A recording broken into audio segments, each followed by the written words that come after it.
Hello বন্ধুরা, welcome back to my channel. তোমরা সবাই কেমন আছো?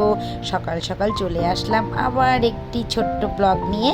দেখো, এটা হচ্ছে আমার গাছের পুঁইশাক। তো আজকের ব্লগটা শুরু হচ্ছে সকালবেলা চা আর বিরিয়ানি দিয়ে। তো কার কার বিরিয়ানি খেতে ভালো লাগে? আজকে ভাবলাম সকালবেলা একটু বিরিয়ানি বানাবো, রান্না বান্না বন্ধ। আমি বাজার থেকে সুন্দর বিরিয়ানি চাল কিনে নিয়ে এসেছি। দেখো, এই চালটা না 100 টাকা কিলো নিয়েছে, কিন্তু এর থেকেও বেশি দামি চাল পাওয়া যায়, কিন্তু আমি এই চালটাই কিনে আনলাম বিরিয়ানির জন্য। তো এই দিকে অলরেডি আমার মাংস রান্না হয়ে গেছে। তো পুরোপুরি মাংস রান্নার ভিডিওটা তোমাদের সাথে শেয়ার করতে পারলাম না। আর এদিকে চালটা সেদ্ধ করার জন্য আমি হাঁড়ি বসিয়ে দিয়েছি, আর আমার মাংসটা এদিকে প্রায় হয়ে গেছে।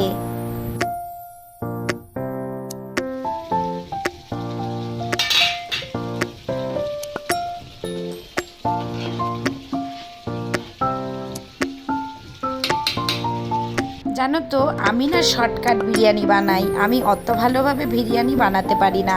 তো তোমরা কেউ আমাকে একটু বিরিয়ানি বানানো না একটু শিখিয়ে দিও প্লিজ।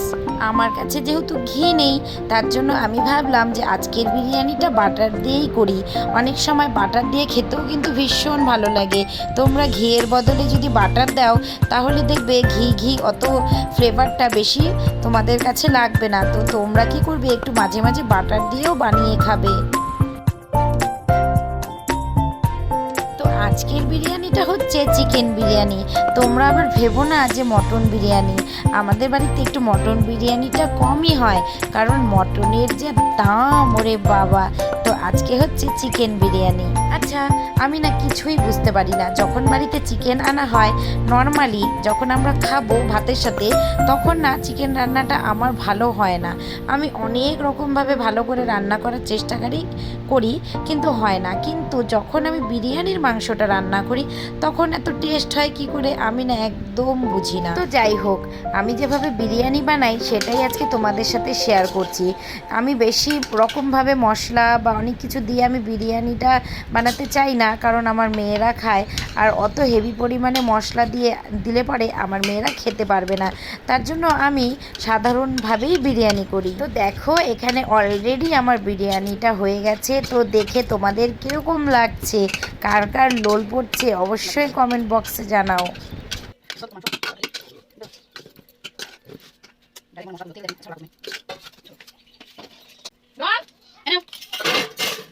বিরিয়ানিটা বানানোর পরে সব কিছু আমি পরিষ্কার করে মুছে নিলাম। তো এই দেখো আমার বিরিয়ানি।